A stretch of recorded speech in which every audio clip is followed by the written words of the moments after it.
Pemirsa, elemen mahasiswa berunjuk rasa di depan gedung DPR RI Senayan, Jakarta menolak pengesahan RUU TNI. Ya, mereka menuntut pengesahan Undang-Undang TNI ini dibatalkan.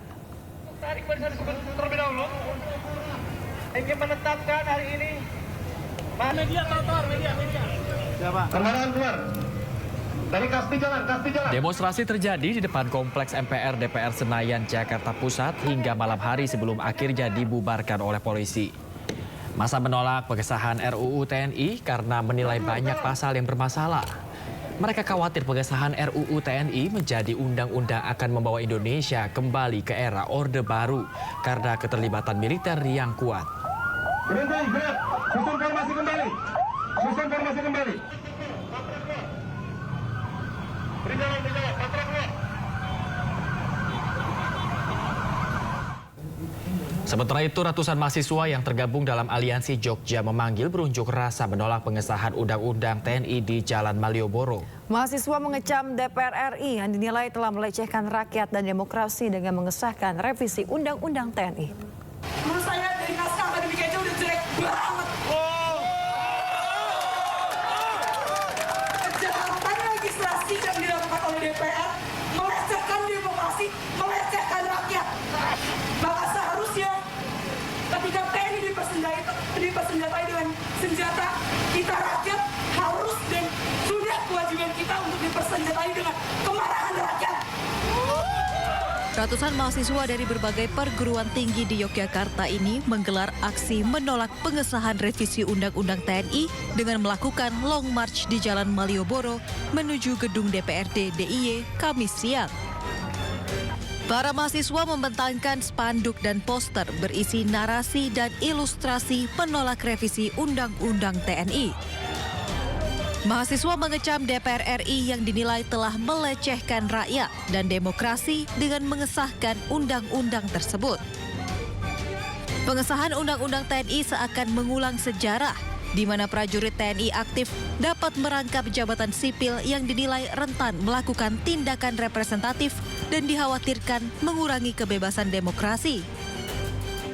Sementara itu, mahasiswa juga menurunkan bendera setengah tiang sebagai simbol duka atas pengesahan Undang-Undang TNI. Melalui aksi ini, para mahasiswa juga mendesak DPR RI segera membatalkan pengesahan Undang-Undang TNI. Dari Yogyakarta, Kunanto Farhan, iNews melaporkan. Pemirsa, di Bandung, Jawa Barat, mahasiswa turun ke jalan menolak pengesahan revisi Undang-Undang TNI. Undang-Undang TNI dinilai membuat pemerintah tidak dapat dikritik oleh masyarakat dan melahirkan kembali Orde Baru.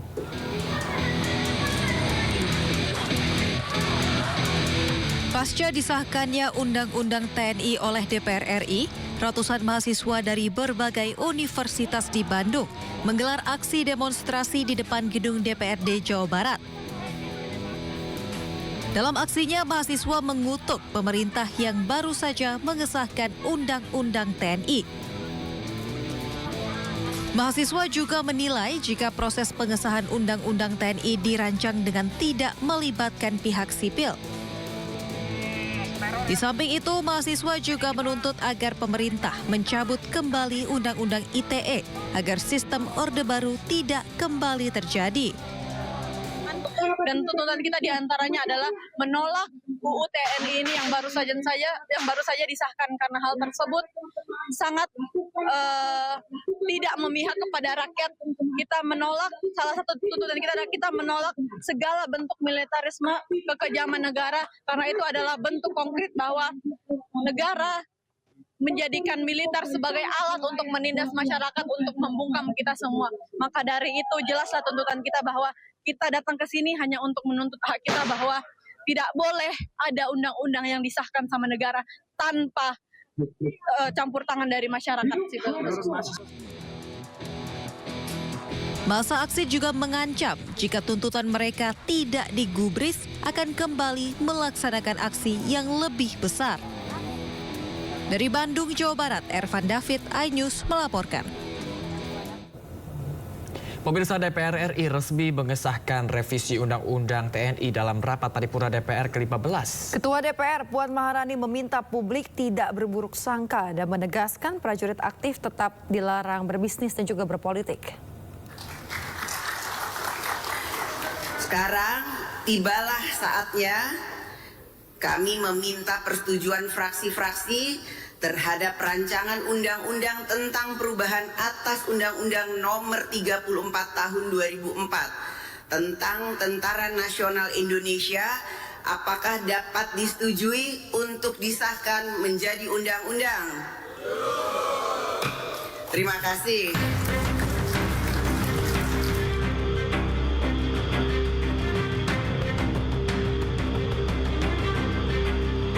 Ketua DPR RI Puan Maharani akhirnya mengetuk palu pengesahan RUU TNI menjadi undang-undang dalam sidang paripurna yang digelar di Gedung DPR Senayan, Jakarta, Kamis pagi. Paripurna pengesahan RUU TNI dihadiri 412 anggota Dewan dan turut dihadiri Menteri Pertahanan Syafri Syamsuddin, Panglima TNI Jenderal Agus Subianto, Menteri Sekretaris Negara Prasetyo Hadi, dan sejumlah pejabat lainnya. Sebanyak 8 fraksi di DPR atau seluruh fraksi menghadiri rapat paripurna dan menyatakan setuju atas RUU TNI. Tak ada penolakan dari 8 fraksi di DPR, namun masing-masing fraksi memberikan catatan. Atas pengesahan RUU TNI yang menuai kontroversi, Ketua DPR Puan Maharani menegaskan Undang-Undang TNI yang baru tetap melarang prajurit aktif untuk berbisnis dan menjadi anggota partai politik. Tetap dilarang, tidak boleh berbisnis, tidak boleh menjadi anggota partai politik, dan ada beberapa lagi itu harus, dan bahkan kalau di luar dari pasal 47 bahwa cuman ada 14 kementerian lembaga yang boleh diduduki TNI aktif, yang TNI aktif itu harus mundur atau pensiun dini. Jadi tolong jangan ada kecurigaan, jangan salah berprasangka dulu. Mari kita sama-sama baca dengan baik setelah undang-undang ini disahkan. Dalam RUU TNI yang telah disahkan, perubahan yang paling menjadi sorotan adalah jabatan TNI aktif di Kementerian Lembaga Sipil. Yakni TNI aktif kini bisa menjabat di 14 kementerian lembaga. Batas usia pensiun juga diatur berdasarkan kepangkatan, yakni paling tinggi 63 tahun untuk perwira tinggi bintang 4 dan dapat diperpanjang hingga 2 kali. Dari Jakarta, Tim Liputan iNews melaporkan. Pemirsa, paripurna DPR mengesahkan Undang-Undang TNI pada hari Kamis di Gedung DPR RI Jakarta. Ya, beberapa di antaranya perluasan jabatan sipil yang bisa ditempati TNI aktif dan penambahan usia pensiun. Dan pemirsa, berikut poin-poin krusial revisi Undang-Undang TNI.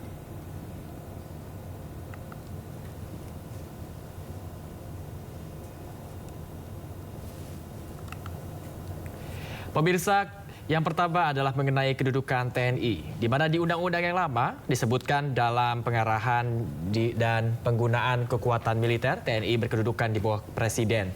Sedangkan di Undang-Undang yang baru, TNI merupakan alat-alat negara di bidang pertahanan dan keamanan negara berkedudukan di bawah Presiden. Kemudian selanjutnya pemirsa, terkait dengan Wakil Panglima TNI dalam Undang-Undang lama disebutkan TNI dipimpin oleh seorang Panglima yang diangkat dan dihentikan oleh Presiden dengan persetujuan DPR. Sementara dalam Undang-Undang terbaru, Panglima TNI dibantu oleh seorang Wakil Panglima berpangkat perwira tinggi bintang 4. Dan yang ketiga pemirsa adalah terkait kedudukan jabatan sipil, di mana di Undang-Undang lama ini disebutkan prajurit dapat menduduki jabatan sipil setelah mengundurkan diri atau pensiun dari dinas aktif keprajuritan. Sementara itu di Undang-Undang yang baru disebutkan prajurit aktif dapat menduduki jabatan pada kementerian atau lembaga lain yang membutuhkan tenaga dan keahlian prajurit aktif sesuai dengan kebijakan Presiden.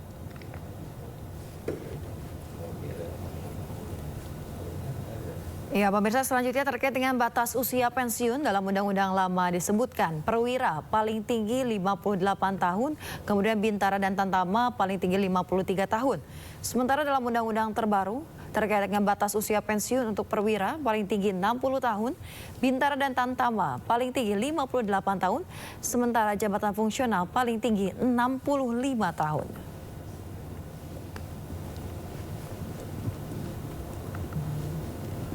Poin berikutnya pemirsa adalah mengenai penghapusan larangan prajurit ini untuk berbisnis. Di mana yang kita tahu di Undang-Undang Lama ini disebutkan prajurit dilarang terlibat dalam kegiatan bisnis. Sementara itu di Undang-Undang yang baru disebutkan ini ada penghapusan larangan prajurit berbisnis. Di mana Gunung Lewotobi laki-laki di Kabupaten Flores Timur ini kembali erupsi. Ya, warga panik menyelamatkan diri dari hujan kerikil dan juga lumpur. Sedang terjadi hujan disertai kerikil dan debu vulkanik. Desa Riang Rita, itu mobil. Ini hujan. Gunung Lewotobi laki-laki di Nusa Tenggara Timur kembali erupsi pada Kamis malam pukul 22.56 waktu Indonesia Tengah. Itu mobilnya sudah tertutup dengan debu vulkanik. Kolom abu membumbung dengan ketinggian 8.000 meter di atas puncak mengarah ke barat daya dan barat. Saat ini Gunung Lewotobi laki-laki berada pada status level 4. Warga panik menyelamatkan diri ke jalan saat terjadi letusan yang disertai hujan kerikil dan lumpur yang mengarah ke desa Lewotobi. Masyarakat maupun wisatawan di sekitar Gunung Lewotobi laki-laki diimbau menjauh dari radius 7 hingga 8 km dari pusat erupsi. Petugas juga meminta masyarakat untuk tetap tenang dan tetap mewaspadai potensi banjir lahar pada sungai-sungai yang berhulu di puncak gunung jika terjadi hujan dengan intensitas tinggi. Dari Kabupaten Flores Timur, Nusa Tenggara Timur, Joni Nura, iNews melaporkan. Pemirsa, asap hitam tiba-tiba mengepul di dalam sebuah pusat perbelanjaan di kawasan Jakarta Pusat. Ya, asap muncul dari lampu hias di lantai dasar gedung.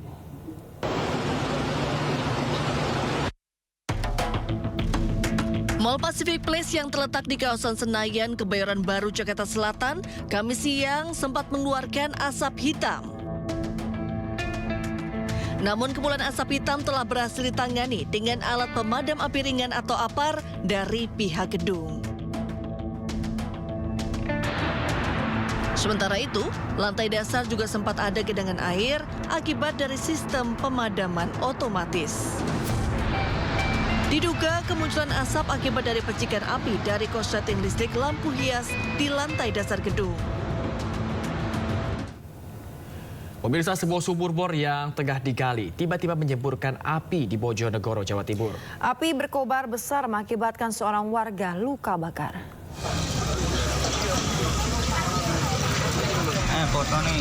Warga dusun Sidomulyo, Desa Klepe, Kecamatan Sukosewo, Kabupaten Bojonegoro, Jawa Timur, dikejutkan peristiwa kebakaran dipicu penggalian sumur bor yang mengeluarkan semburan api.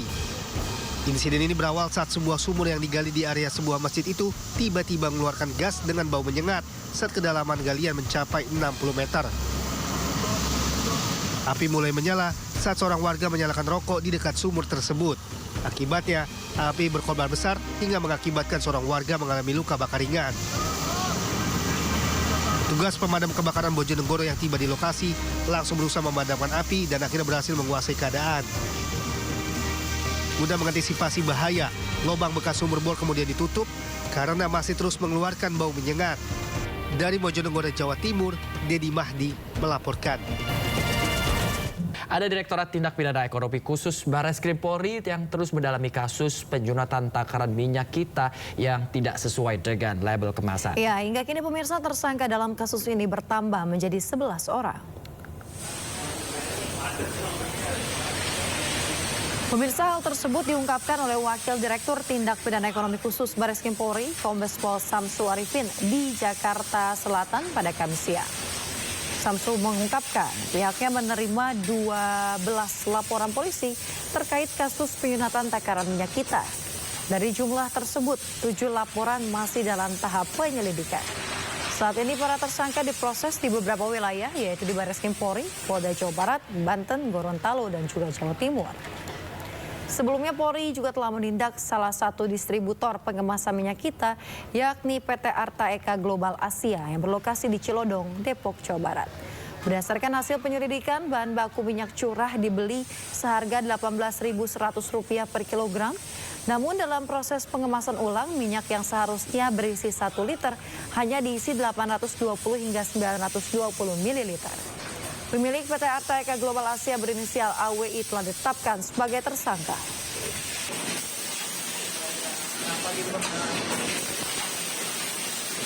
Untuk kasus minyak kita, sampai hari ini sudah ada 12 laporan polisi yang sedang ditangani oleh Polri, kemudian 7 masih dalam tahap penyelidikan.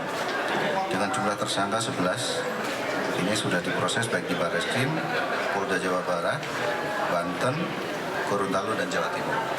Itu perkembangan untuk penanganan kasus minyak kita. Pemirsa, Partai Perindo melakukan pendampingan hukum terhadap anak korban kekerasan di bawah umur yang terjadi di wilayah Jakarta Selatan dan juga Jakarta Barat. Ya, pendampingan kasus ini menunjukkan kepedulian dan perjuangan Partai Perindo dalam melawan kasus kekerasan seksual terhadap anak di bawah umur. Partai Perindo melaporkan 2 kasus pencabulan anak di bawah umur ke Pusat Pelayanan Terpadu Pemberdayaan Perempuan dan Anak Provinsi DKI Jakarta di kawasan Jakarta Timur. Kedua kasus tersebut yakni pencabulan terhadap anak berinisial D yang berumur 9 tahun yang diduga telah dicabuli berkali-kali oleh pamannya di wilayah Jakarta Selatan. Sementara kasus lainnya yakni anak laki-laki berusia 14 tahun yang menjadi korban sodomi di Jakarta Barat.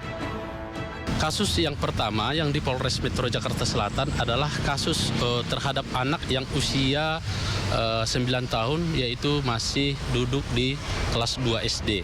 Ya. Nah, dia mengalami pencabulan terhadap anak yang dilakukan oleh dewasa inisial D itu di awal bulan Januari. Dan kasus yang kedua adalah seorang laki-laki anak yang usia 14 tahun kemudian mengalami pencabulan. Pencabulan atau sodomi yang dilakukan oleh anak juga yang masih berusia 16 tahun. Nah, ini terjadi di daerah Jakarta Barat, sudah kita laporkan ke Polda Metro Jaya. Kedua kasus tersebut juga telah dilaporkan ke Polres Metro Jakarta Selatan dan Polda Metro Jaya. Partai Perindo berharap kepolisian langsung bergerak cepat dan segera menangkap para pelaku pencabulan anak di bawah umur tersebut dan segera melakukan proses hukum. Dari Jakarta, Rizky Ihwal, iNews melaporkan. Tim investigasi gabungan menemukan senjata api yang diduga digunakan oknum TNI untuk menembak 3 polisi saat menggerebek judi sabung ayam di Waikanan, Lampung. 1 dari 3 senjata milik kaliber 5,56 mm dan ditemukan sekitar 5 hingga 6 km dari tempat kejadian perkara. Pemirsa, 1 pucuk senjata api laras panjang yang diduga digunakan oknum TNI Kopka Basarsyah untuk menembak 3 polisi saat menggerebek arena judi sabung ayam di Waikanan, Lampung ditemukan oleh tim investigasi gabungan. Senjata laras panjang yang ditemukan oleh tim investigasi gabungan dari Pomdam dan Polri memiliki kaliber 5,56 mm. Senjata ditemukan di semak-semak sekitar 5 hingga 6 km dari lokasi kejadian. Selain menemukan senjata api laras panjang, tim investigasi gabungan juga menemukan 3 jenis selongsong peluru sebanyak 13 butir di sekitar lokasi kejadian. Dengan ukuran 5,56 mm, selanjutnya 9 mili dan juga 7,6 buah. Ini ada 3 jenis selongsong dari hasil olah TKP. Pemirsa, Kodam 2 Sriwijaya mengungkapkan hasil investigasi sementara dan olah TKP diduga ada motif uang terkait sabung ayam yang turut menewaskan 3 anggota kepolisian. Ya, temuan ini didapatkan berdasarkan keterangan para saksi yang kini juga telah ditahan pihak Denpom.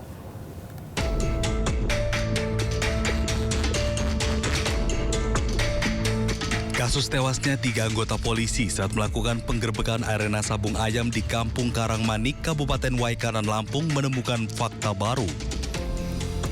Diduga adanya aliran uang judi yang dinikmati para oknum dari hasil judi sabung ayam. Hal itu ditegaskan langsung oleh Kapendam 2 Sriwijaya, Kolonel Infantri Eko Syah Putra Siregar. Temuan adanya bagi-bagi uang hasil judi sabung ayam didapatkan berdasarkan keterangan para saksi yang kini telah ditahan Denpom. Adapun kedua saksi tersebut, Peltu Lubis dan Kopka Basaryah.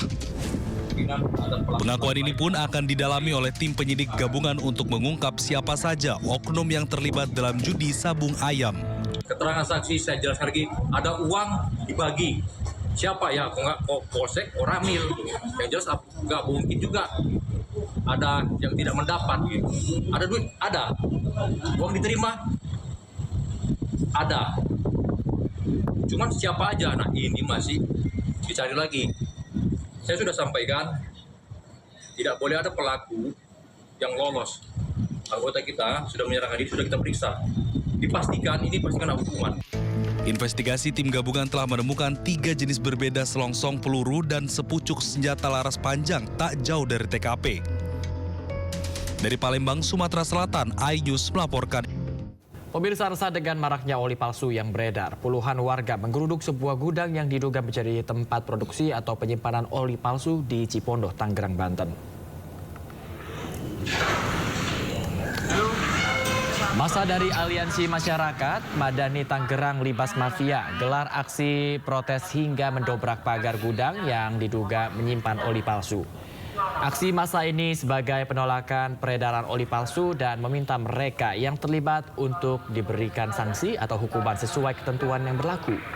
Mereka menuntut pemerintah dan aparat membongkar konsorsium oli palsu yang telah banyak merugikan masyarakat. Usai menyampaikan aspirasi, massa lalu membubarkan diri dengan tertib. Ya, konsorsium setelah ini kita akan main ke dadap. Informasi terkait turunnya kita di Bekasi hari ini sudah bocor. Ya, dan lagi-lagi kami tidak aneh. Kami tidak aneh karena kami sudah memprediksi itu. Tapi justru ini kita inginkan, ya, dengan bocor informasi berarti kita tahu bahwa ada keterlibatan dari aparatur terkait. Pemirsa, berhati-hatilah dalam membeli produk kosmetik. Ya, pemirsa, petugas BPOM menggerebek industri rumahan produk skincare ilegal di Ciputat, Tangerang Selatan. Dari bisnis ilegal ini, pelaku meraup keuntungan miliaran rupiah per bulan.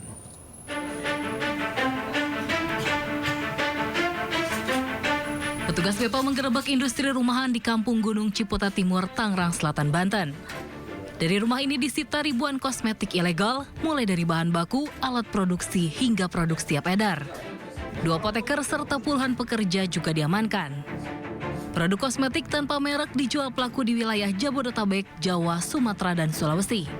Dalam sebulan, keuntungan dari bisnis ilegal ini mencapai miliaran rupiah. Pelaku dijerat pasal 435 dan 436 tentang kesehatan dengan ancaman hukuman 12 tahun penjara.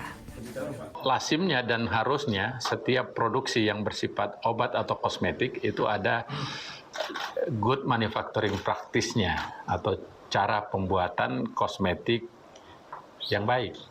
Nah, ini juga tidak ada. Jadi sarananya ilegal. Produk skincare tidak terdaftar BPOM rentan mengandung bahan berbahaya seperti merkuri, hidroquinon, formalin, dan timbal. Pengguna skincare ilegal berpotensi mengalami gangguan kesehatan, iritasi kulit, alergi, perih pada bagian wajah, hingga resiko terkena kanker. Tim Liputan iNews melaporkan.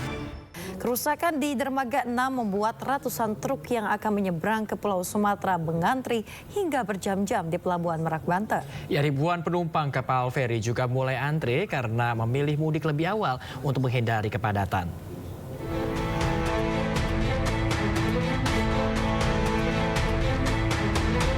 Kondisi Pelabuhan Merak, Banten pada Kamis pagi terlihat antrean truk ekspedisi yang akan masuk ke lambung kapal. Mereka mengaku antre lebih dari 7 jam, yakni sejak Rabu malam pukul 11 hingga pagi tadi belum juga bisa diberangkatkan. Kerusakan di Dermaga 6 Pelabuhan Merak berdampak terhadap tersendatnya akses lalu lintas jalan menuju lambung kapal. Antri mau ke kapal nih? Iya. Dari jam berapa tadi, Mas? Dari jam 11. Malam? Iya. Ini belum berangkat juga? Belum. Sekarang jam 5-an ya? Iya, lewat. Ini ada informasi kenapa gitu? Nggak ada. Cuma macet aja. Hingga saat ini, pihak PT ASDP Pelabuhan Merak masih terus berupaya mengganti material yang rusak akibat tabrakan kapal Portlink saat akan bersandar ke dermaga beberapa hari yang lalu. Kejadian tersebut membuat jalur masuk truk ke dalam kapal menjadi terganggu. Sementara itu, ribuan kendaraan pribadi mulai memadati Pelabuhan Merak, Banten. Seperti yang terlihat di kantong parkir dermaga eksekutif ini. Penumpang tujuan Pulau Sumatera tengah menunggu kapal feri yang akan membawa mereka menyeberangi Selat Sunda. Para penumpang memilih mudik lebih awal agar bisa cepat sampai ke kampung halaman. Mereka juga memilih mudik lebih awal agar tidak terjebak kemacetan. Jadi mau kemana ini, Mas? Mau ke Solok, Sumatera Barat. Sama keluarga ini? Iya, betul, sama anak istri. Ini sempat antri nggak tadi, Bang? Kalau antri sih alhamdulillah lancar sih, Pak. Nah, ini di eksekutif sempat ada tahu kabar nggak kemarin ada kerusakan di dermaga 6 ini? Oh, sempat ada kabar. Diprediksi jumlah penumpang kapal akan membludak di hari-hari menjelang Hari Raya Idul Fitri. Dari Cilegon, Banten, Iskandar Nasution, iNews melaporkan. Pemirsa, jelang Idul Fitri 1446 Hijriah, KAI Daop 1 Jakarta menyediakan sebanyak 1.858 kereta api jarak jauh. Ini sudah termasuk kereta api tambahan. Ya, stasiun Pasar Senen sendiri pemirsa sudah menyiapkan sekitar 868 kereta api, termasuk kereta tambahan dengan kapasitas kursi yang terjual sekitar 300.000 dari kapasitas yang tersedia sebanyak 500.000 kursi. Pemirsa, meski belum memasuki libur panjang Idul Fitri, pemudik mulai memadati stasiun Pasar Senen, Jakarta. Mereka sengaja mudik lebih awal lantaran untuk menghindari kepadatan saat puncak arus mudik. KAI Daop 1 Jakarta sediakan 1.858 kereta api jarak jauh, sudah termasuk kereta api tambahan. Hal tersebut terhitung dari stasiun Pasar Senen dan juga Gambir. Sementara itu pemirsa, kereta yang tersedia di stasiun Pasar Senen sudah disiapkan sekitar 868, termasuk kereta tambahan dengan kapasitas kursi yang terjual sekitar 300.000 dari kapasitas yang tersedia yakni 500.000. Lonjakan volume penumpang 100% sampai dengan 101% dengan total okupansi dimulai dari tanggal 22 Maret hingga 1 April 2025. Adapun beberapa rute favorit yang selalu menjadi rute andalan saat menjelang libur Idul Fitri antara lain Yogyakarta, Surabaya, Malang, Solo, Semarang, dan juga Bandung.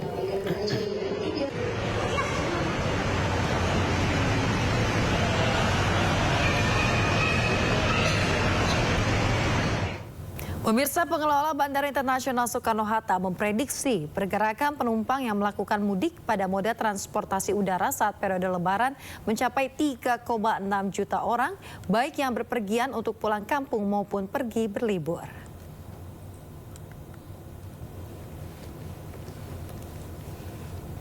Bandara Internasional Soekarno-Hatta pemirsa tentunya akan kembali sibuk ini melayani pengguna jasa pada saat angkutan Lebaran tahun ini.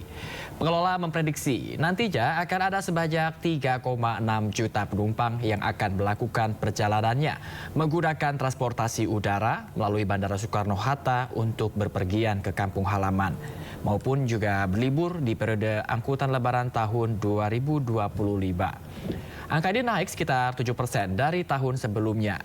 Jumlah penerbangan pesawat juga mengalami peningkatan, yaitu 24.136 penerbangan atau naik hampir 5% dibanding tahun lalu, pemirsa. Rute favorit domestik ya ini tujuan Denpasar, Kuala Namu, Surabaya. Sedangkan untuk rute internasional, tujuan Singapura, Malaysia, dan Jeddah ini masih menjadi favorit pemirsa. Untuk puncak arus mudik diprediksi terjadi pada 27 hingga 28 Maret mendatang dengan pergerakan penumpang mencapai 190.000 orang.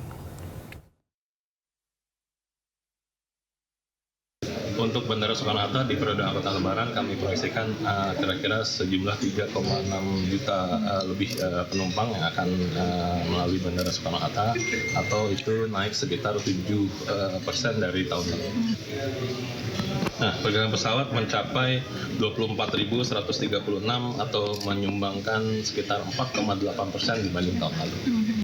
Kementerian Energi dan Sumber Daya Mineral memprediksi, maksud kami pemudik yang menggunakan kendaraan listrik diprediksi ini naik 5 kali lipat atau mencapai 21.570 kendaraan. Ya, pihaknya bersama PLN menyiapkan sekitar 3.600 SPKLU di mana 1.000 diantaranya berada di sepanjang jalur mudik. Wakil Menteri Energi dan Sumber Daya Mineral Yulio Tanjung memprediksi pengguna kendaraan listrik selama periode mudik Lebaran 2025 meningkat 5 kali lipat lebih tinggi dibandingkan periode yang sama tahun sebelumnya. Yuliot menyebutkan kendaraan listrik diprediksi mencapai 21.570 kendaraan dari tahun sebelumnya yang sebanyak 4.314 kendaraan. Dengan prediksi yang besar, pihaknya bersama PLN menyiapkan sekitar 3.600 stasiun pengisian kendaraan listrik umum atau SPKLU, di mana 1.000 diantaranya berada di sepanjang jalur mudik, yakni di rest area sepanjang jalan tol Trans Jawa dan Trans Sumatera.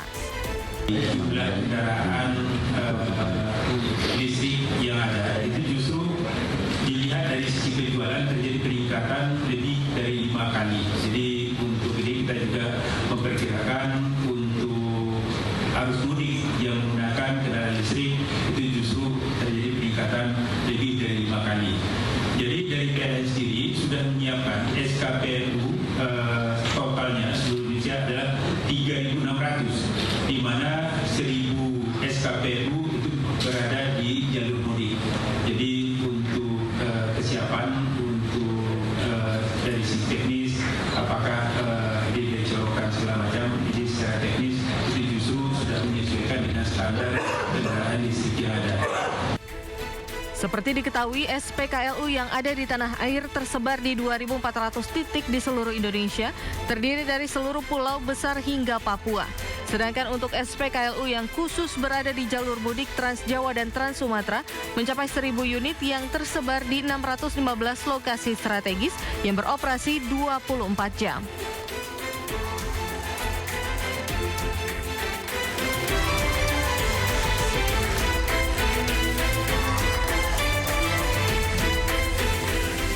Pemirsa, saatnya kita simak pantauan arus lalu lintas dan kami telah terhubung dengan Brigadir Cici Yarangga dari NTMC Polri yang kini berada di kawasan Simpang Semanggi.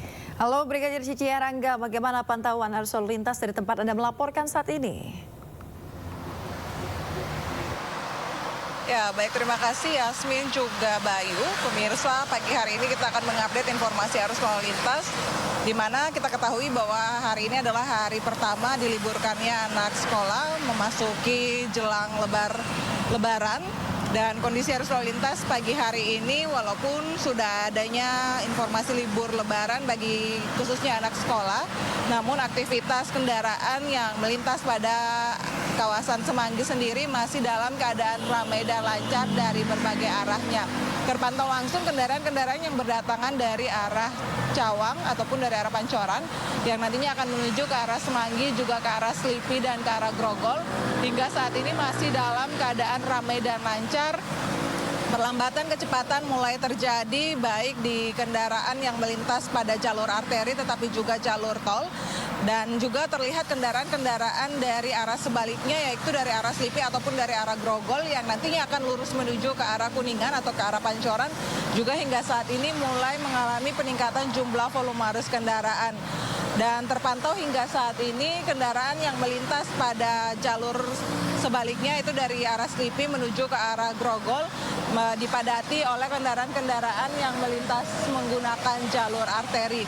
Kami menghimbau bagi para pengendara yang melintasi kawasan ini untuk tetap berhati-hati, antisipasi kendaraan yang keluar masuk pada sekitaran kawasan Semanggi sendiri karena memang kawasan Semanggi dikelilingi oleh pusat perkantoran. Sedangkan untuk kendaraan-kendaraan pemirsa dari arah Cawang ataupun dari arah Pancoran yang nantinya akan berbelok ke arah Sudirman juga hingga saat ini masih dalam keadaan relatif lancar, masih didominasi oleh kendaraan pribadi juga kendaraan umum. Dan dihimbau bagi para pengendara yang nantinya akan mengambil jalur menuju ke arah Sudirman ataupun ke arah Senayan untuk mengambil lajur sebelah kiri demi memberikan kesempatan bagi para pengendara yang nantinya akan lurus menuju ke arah Slipi ataupun ke arah Grogol.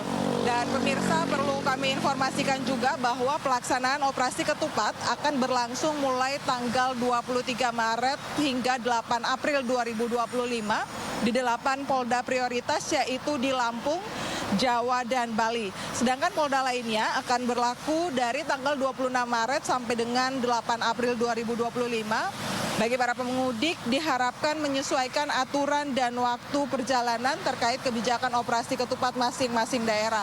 Dan terkait operasi ketupat 2025 untuk pemudik diharapkan bisa berangkat di awal waktu.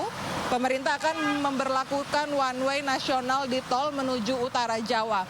Pemberlakuan one way mengacu bila kendaraan mencapai 5.200 lebih setiap jamnya.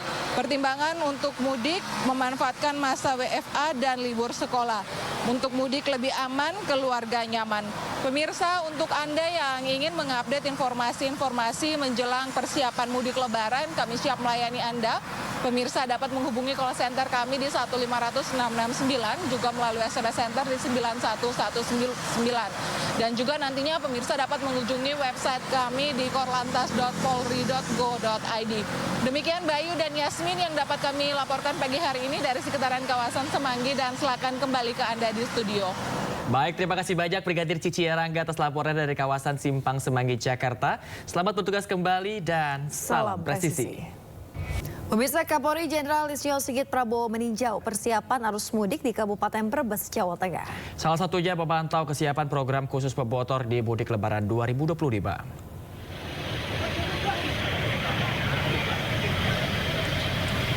Kapolri Jenderal Listio Sigit bersama jajaran Mabes Polri dan Polda Jateng memastikan kesiapan program Valet and Ride yang diinisiasi Polda Jateng menyambut mudik Lebaran 2025.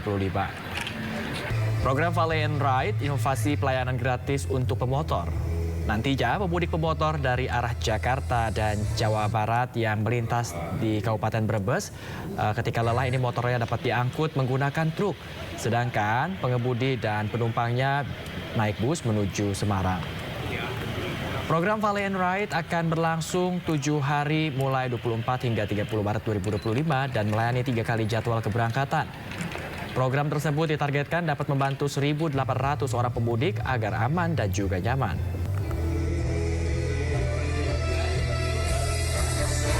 Untuk memberikan pelayanan kepada masyarakat, khususnya pengguna kendaraan bermotor yang mungkin dari Jabodetabek sudah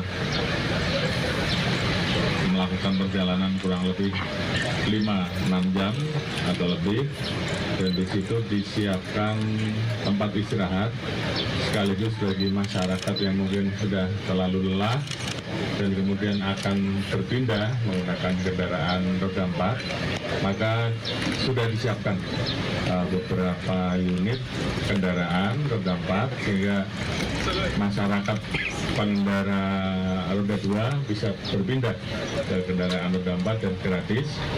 Dan nanti motornya juga diangkut dengan traktor yang sudah disiapkan.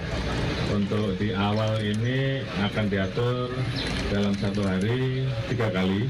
Namun demikian kalau kemudian padat, ini akan ditambahkan. Pemirsa, ratusan warga di Kabupaten Cilacap, Jawa Tengah antri berebut baju murah.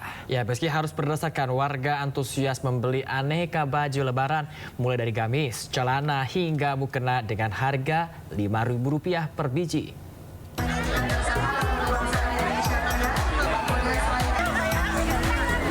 Yang namanya emak-emak pasti gak bisa dengar kata murah. Apalagi soal baju baru seharga Rp5.000. Seperti yang terjadi di pasar pakaian murah yang digelar oleh Dharma Wanita Pemkab Cilacap di lapangan Krida Nusantara, Kabupaten Cilacap, Jawa Tengah. Sejak bazar dibuka, warga terlihat antusias dan saling berebut baju lebaran pantas pakai yang dihamparkan panitia di atas meja.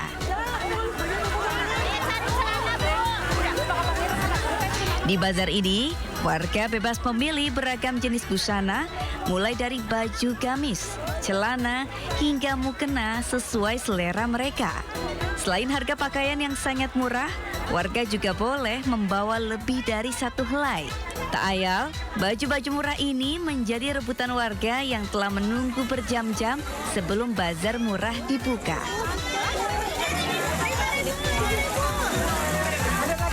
Ini baju gamis, daster, atasan. Dapat berapa? 2. Iya. Satu berapa ini? 5.000. Gimana murah, Ibu? Iya, murah. Nanti dipakai siapa itu? Ya buat sendiri kan sama Untuk lebaran. Bazar busana murah pantas pakai menjelang Lebaran ini sengaja digelar untuk membantu meringankan beban warga di saat semua harga berbagai kebutuhan melambung tinggi. Dari Cilacap, Jawa Tengah, Heri Susanto, iNews melaporkan. Yang namanya emak-emak ya, pasti nggak bisa banget denger yang namanya nih murah gitu ya. Betul sekali Bayu, apalagi soal baju baru seharga Rp5.000. Ya, tadi makanya terjadi perebutan gitu ya. Iya. Yasmin kalau juga pasti bergejolak pasti rasanya. Iya, namanya juga perempuan ya, pengen punya baju baru gitu ya. Mungkin nggak semuanya, tapi kalau di hari Lebaran itu ibarat kata membuka lembaran baru dengan pakaian yang baru. Ini biar saya tebak nih, Lebarannya nggak cuma sehari, pasti bajunya udah 7 nih kayaknya. Seminggu nih pasti ada baju barunya ya. Di mana ada ratusan warga yang rela berdesakan demi mendapatkan paket sembako murah di Kejaksaan Negeri Kabupaten Cirebon, Jawa Barat. Bahkan pemirsa, sejumlah anak-anak pun menangis karena terjepit antrian.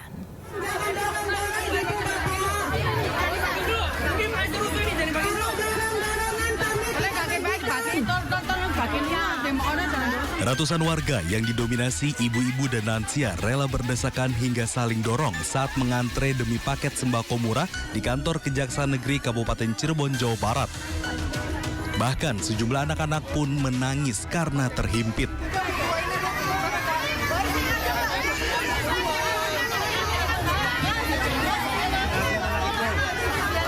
Petugas pun kewalahan mengatur barisan. Meski sudah berulang kali diarahkan, namun membludaknya warga membuat antrian dan desakan tetap tidak terelakkan. Demi mendapatkan sembako murah, warga bahkan rela mengantri sejak pagi. Dapat ini sembako. Harganya berapa itu? 50.000. 50.000. Tadi bawa anak-anak juga? Bawa anak ya. Anak-anak udah nangis Bu ya? Nangis. Kenapa ya. itu? Kejepit ya, atau gimana? Kejepit, ngantri Pak. Nggak didahuluin, terus lama nunggunya. Dari jam berapa datang? Dari jam 7:30. Oh, sekarang? Kejaksaan Negeri Kabupaten Cirebon menyediakan 1.000 paket sembako murah. Tiap paketnya terdiri dari beras, minyak goreng, tepung, dan gula seharga Rp50.000.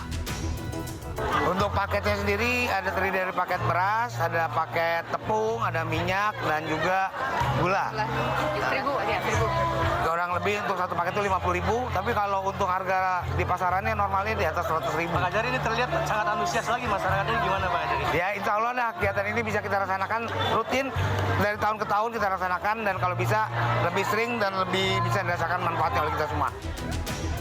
Paket sembako murah Ramadan ini diharapkan dapat membantu warga Cirebon terlebih menjelang Hari Raya Idul Fitri. Dari Cirebon, Jawa Barat, Toy Skandar, iNews melaporkan. Hasto Kristianto hari ini akan menyampaikan nota keberatan atau eksepsinya atas dakwaan jaksa penuntut umum dalam kasus suap Harun Masiku di Pengadilan Tipikor Jakarta Pusat. Sidang yang beragendakan pembacaan eksepsi ini rencananya akan digelar pukul 9 pagi oleh Hakim Ketua Rio Surahmanto dan 2 hakim anggota Fajar Kusuma Aji dan Sigit Herman Binanci. Hasto didakwa telah membantu memberikan suap dan merintangi proses penyidikan atau obstruction of justice dalam perkara pergantian antara waktu atau PAW anggota DPR RI yang melibatkan calon anggota legislatif PDI Perjuangan Harun Masiku.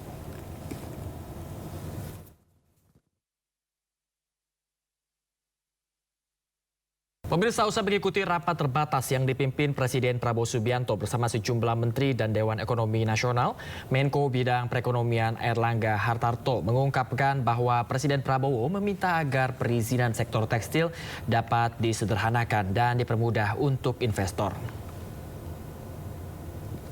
Pemirsa, Erlangga mengatakan arahan Presiden Prabowo Subianto tersebut seiring tingginya kontribusi ekspor industri tekstil terhadap pertumbuhan ekonomi, di mana ia menyebut kontribusi produk aparel yang terdiri dari pakaian, jadi dan juga tekstil telah mendongkrak perekonomian Indonesia dengan nilai ekspor lebih dari 2 miliar dolar Amerika Serikat per tahun dan menyerap tenaga kerja hampir 4 juta orang.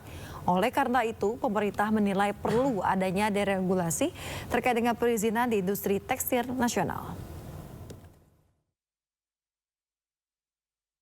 Kemudian saya juga laporkan rumah subsidi yang kami sudah turun, banyak yang bagus, yang jalannya bagus, temboknya nggak retak, ubinnya juga rata, airnya bagus, penghijauannya bagus. Tapi kami juga menemukan yang tidak hujan banjir, yang belum setahun retak-retak dan sebagainya. Presiden memerintahkan, karena ini adalah rumah subsidi. Rumah subsidi bukan berarti tidak berkualitas, harus berkualitas. Karena ada contoh yang banyak yang berkualitas. Yang tidak berkualitas ini merugikan rakyat. Jadi kami sudah... Oke, tapi di bulan suci Ramadan ternyata membawa nuansa tersendiri bagi umat muslim di Sydney, New South Wales, Australia. Iya, meski tergolong sebagai kaum minoritas pemirsa, namun keceriaan Ramadan tetap disambut meriah dengan beragam acara yang menarik.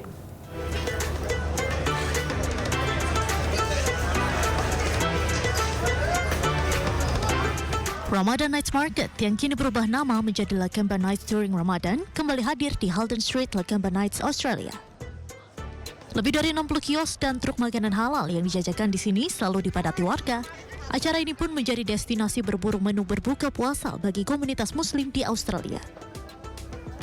Menu yang ditawarkan pun beragam, mulai dari burger unta, kebab, shawarma, kanafe, puding susu Timur Tengah, kopi Arab, martabak, sate ayam, dan masih banyak lagi. Tak heran jika pasar malam di Lakemba ini kerap didatangi masyarakat umum non-muslim sekalipun. Sama seperti di Indonesia, pasar malam Lakemba juga memiliki kegiatan buka puasa bersama yang diadakan sejumlah komunitas muslim setempat. Salah satunya Iftar Dinner oleh keluarga pelajar Islam Indonesia atau KPII Sydney dengan The Islamic Society of UNSW yang dapat mengobati rindu menyantap hidangan berbuka tanah air. Festival Ramadan ini diadakan setiap Kamis hingga Minggu, mulai dari tanggal 27 Februari hingga 30 Maret yang digelar pukul 6 sore hingga pukul 2 pagi. Tim Liputan iNews melaporkan. Warga ini memilih untuk mudik lebih awal, lebih menghindari antrean kendaraan. Ya, salah satu yang menjadi titik kemacetan seperti di kawasan Cikatama. Dan untuk mengetahui informasi terkini di kawasan Cikatama, Jawa Barat, kita sudah terhubung dengan rekan Hendry Aprila. Selamat pagi Hendry, bagaimana situasi terkini di gerbang tol Cikatama pagi ini? Apakah sudah terlihat kendaraan dari para pemudik? Ya baik, selamat pagi Yasmin, Bayu dan juga pemirsa. Kalau untuk situasi arus lalu lintas di gerbang tol Cikampek Utama, betul sekali ini kami lihat sejak tadi pagi sampai dengan saat ini belum ada kepadatan kendaraan yang terjadi. Karena mengingat ini juga jelang arus mudik Lebaran 2025, ini masyarakat memang ada beberapa yang melaksanakan mudik lebih awal ataupun melakukan mudik lebih awal. Kemudian Yasmin dan juga pemirsa, kalau kami dapat tunjukkan visual terkini, inilah situasi arus lalu lintas di gerbang tol Cikampek Utama. Kalau dari arah Palimanan menuju ke Jakarta, ini masih didominasi oleh kendaraan-kendaraan truk bermuatan besar, kemudian juga bus antar kota, namun juga ada beberapa kendaraan-kendaraan pribadi yang juga melintas.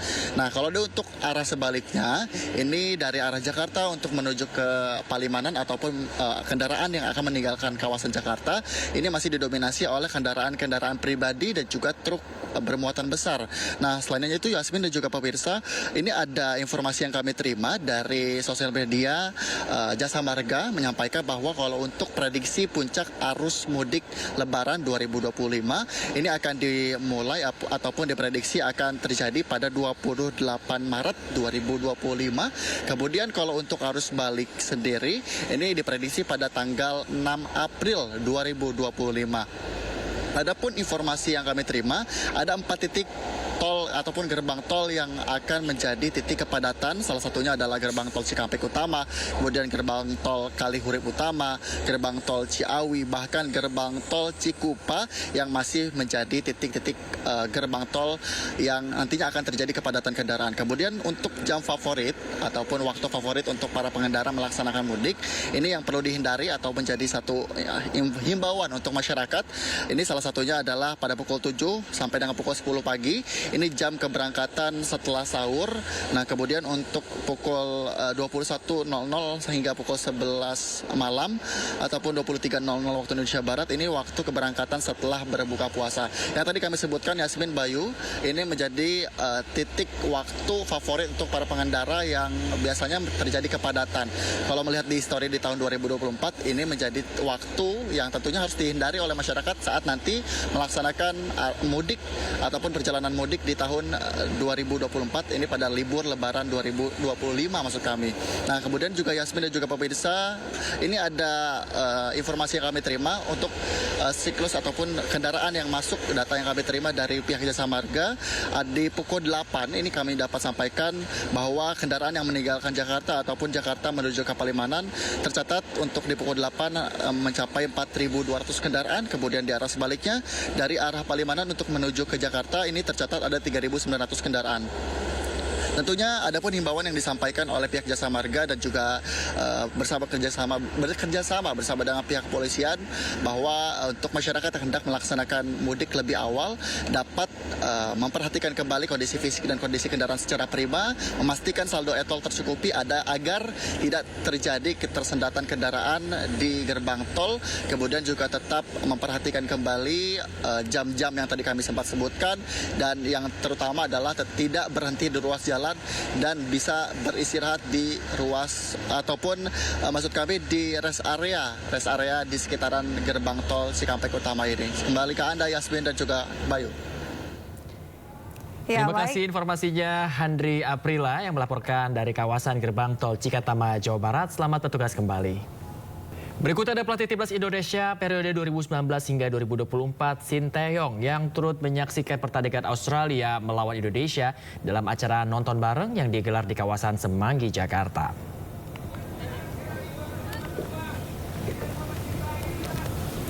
Pemirsa, usai menyaksikan nonton bareng laga Australia melawan Indonesia, Sinteyong menganalisis kekalahan skuad Garuda. Pelatih asal Korea Selatan tersebut menilai bahwa timnas Indonesia tidak punya banyak waktu untuk berlatih menghadapi Australia. Minimnya persiapan yang dilakukan timnas Indonesia di bawah Patrick Kluivert membuat skuad Garuda pada akhirnya gagal meraih poin di markas Australia.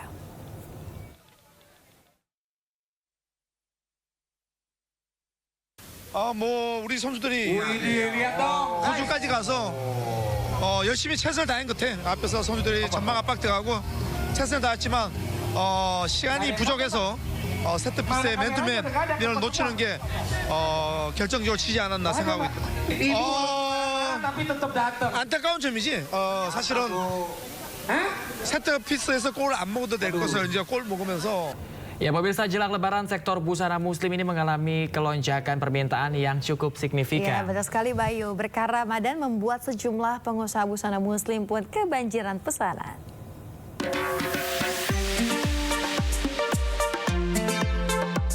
Berkah Ramadan dirasakan sejumlah pengusaha di tanah air. Permintaan akan pakaian muslim baik untuk pria, wanita maupun anak-anak pun meningkat tajam. Raisa Asmi, salah satu pengusaha busana muslim di Pamulang, Tangerang Selatan, Banten ini mengaku kebanjiran pesanan di momen Ramadan. Jadi memang bisa dibilang Ramadan itu tuh kayak bulan panennya fashion ya. Jadi memang untuk penjualan tuh naiknya tuh bisa berkali-kali lipat sih dari hari biasa. Seiring berkembangnya teknologi, tren belanja daring semakin digemari dan busana muslim menjadi kategori yang paling dicari. Berbagai macam busana muslim dengan desain modern dan elegan pun menjadi pilihan banyak konsumen. Raisa berinovasi untuk menghadirkan koleksi yang memenuhi selera pasar, baik dari segi model, bahan, hingga harga yang terjangkau. Karena kita emang basicnya online, jadi semua platform ya kita coba untuk gunakan untuk usaha gitu. Sama di Ramadan tahun ini kita juga ikut beberapa bazar. Tingginya permintaan tantangan terbesar, yaitu keterbatasan stok dan waktu produksi yang semakin pendek. Raisa harus lebih kreatif dalam menghadapi lonjakan pesanan agar bisa memenuhi kebutuhan konsumen tepat pada waktunya. Menjelang Lebaran, perharinya itu produksian itu sekitar bisa 600 piece baju. Menjelang Lebaran ya. Tahun ini tuh lebih mengusung ke Lebaran nyaman, simple, dan bajunya tidak hanya bisa dipakai untuk Lebaran aja. Jadi baju bisa dipakai untuk setelah Lebaran, misalnya untuk kerja atau untuk main ke mall gitu. Jadi untuk desainnya tuh pasti lebih simple. Berbagai strategi digencarkan sejumlah pengusaha busana muslim guna meraup cuan jelang Lebaran dari tren belanja online di bulan Ramadan. Dari Tangerang, Banten, Wenda Nura, Jimmy Jasin, iNews melaporkan.